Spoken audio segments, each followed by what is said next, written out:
A friend told me something that stuck with me. He is Korean. He travels to Japan. He has Japanese friends.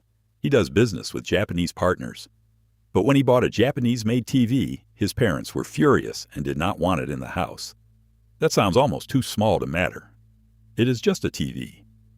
Except, it is not really about the TV.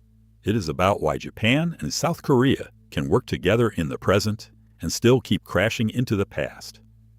That is the real question in this relationship. Why do two close economic partners and U.S. allies still disagree so intensely over history, apology, compensation, and even a few small islands? The easy answer is nationalism. And nationalism does matter. But the missing context is deeper than that. Japan and South Korea built a modern relationship on top of a history that was normalized legally, but never fully closed politically or emotionally. To understand that, you have to start with the part that still defines the whole argument: Japanese colonial rule over Korea. In 1910, Japan formally annexed Korea. That rule lasted until 1945. For Japan, empire was part of its expansion as a modern great power. For Koreans, it meant the loss of sovereignty. And this is where a lot of outsiders get the tone of the story wrong. This is not remembered in South Korea as some old diplomatic disagreement that people keep exaggerating. It is remembered as foreign rule imposed on the country itself. Colonial rule touched language, education, labor, policing, identity, and the basic question of who had the right to govern Korea at all. Later, during wartime mobilization, huge numbers of Koreans were pulled into imperial labor systems. And the comfort women issue became one of the most painful symbols of that period because it centers coercion, military power, and the dignity of women whose suffering was long denied, minimized, or argued over. So before we even get to treaties and lawsuits, one thing has to be clear. For many Koreans, this is not just a debate about historical wording. It is a debate about whether the structure of colonial harm was ever fully recognized in a way that felt honest and complete. After 1945, that did not immediately turn into a settled Japan-South Korea relationship. The empire was gone. But the argument over what came next was not. The Cold War mattered here. Japan was rebuilding. South Korea was anti-communist, insecure, and later devastated by the Korean War. The United States wanted both countries anchored on the same side of the regional order. That pushed Tokyo and Seoul toward normalization. But normalization is not the same thing as reconciliation. In 1965, the two sides signed the Treaty on Basic Relations and Related Claims and Economic Cooperation Agreement. This is the legal foundation of the modern relationship. Diplomatic relations were normalized. Japan provided grants and loans.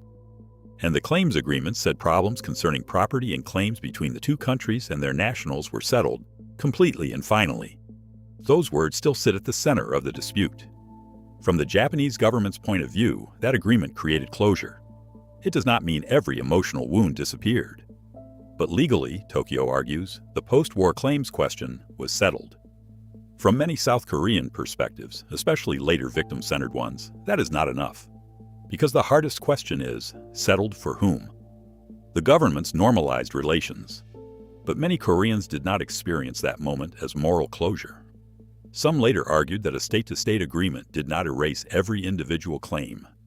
Others argued that even where legal arrangements existed, they did not produce enough acknowledgement, consent, or dignity for the people who had actually suffered. This is where the relationship becomes hard for outsiders to read. If you only look at treaties, South Korea can seem like it keeps reopening old issues. If you only look at memory and injury, Japan can seem like it keeps hiding behind legal language. The real problem is that law and memory were never made to land in the same place. And yet the story is not simply one of permanent hostility. There were real attempts to improve the relationship. In the 1990s, history issues moved to the center of diplomacy.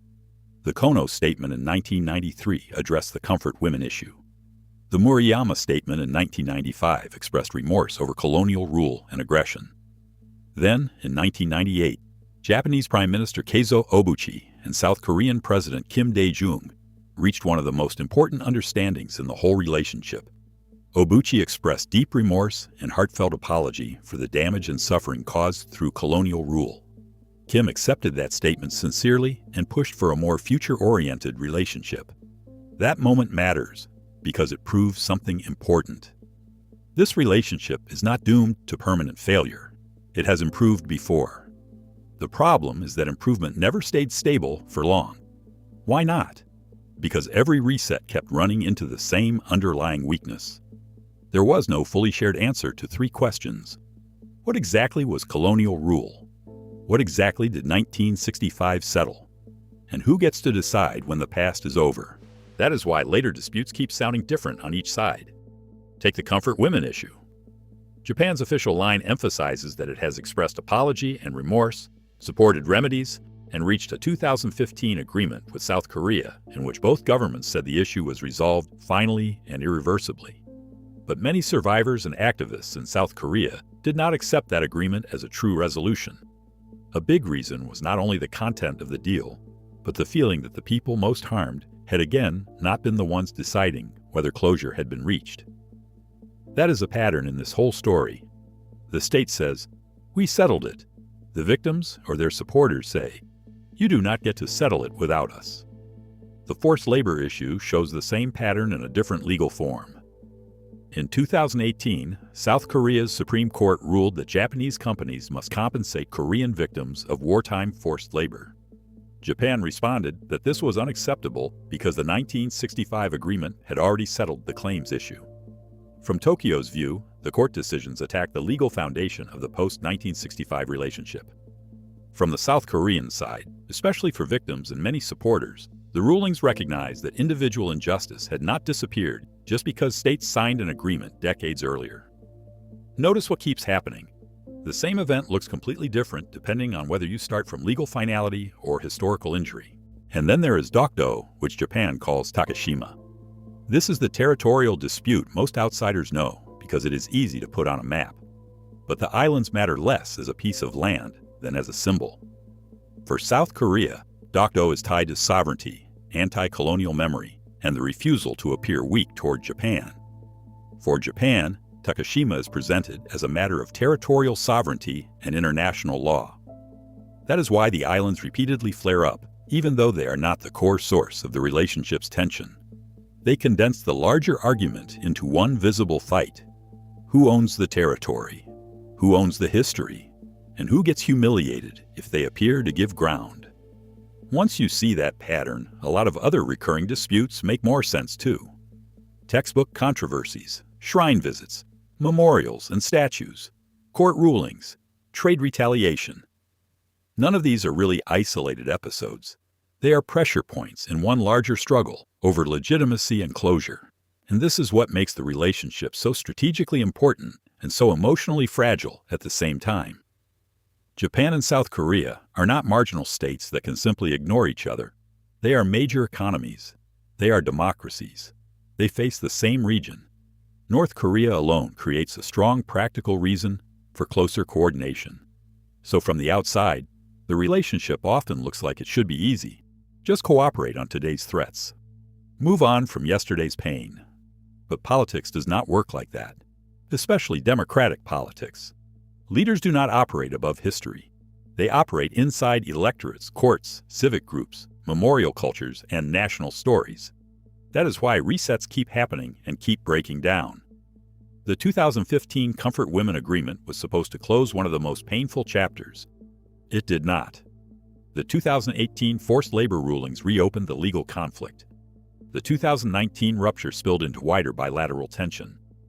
Then in 2023, South Korea tried another thaw by offering a plan to compensate forced labor victims through a South Korean foundation, rather than direct payments from the Japanese companies involved.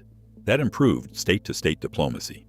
But it also triggered backlash from people who believed it, again separated strategic cooperation from direct justice. That is the core truth of this story. Strategy keeps pulling Japan and South Korea together. Memory keeps pulling them apart. So why do Japan and Korea still disagree? Not because nothing was ever signed, not because nothing was ever apologized for, and not because either side is simply incapable of cooperation. They still disagree because legal settlement, apology, and lived historical memory never became one shared story. For Japan, the relationship keeps returning to the problem of whether settled issues are being reopened. For South Korea, it keeps returning to the problem of whether closure was ever real in the first place. That is why even a TV in a living room can still carry politics. The object is modern. The market is modern. The partnership is modern. But the argument underneath it is still asking a much older question. Can two countries really move forward together if they never agreed on when the past was over? If you like my content, please like and follow for more.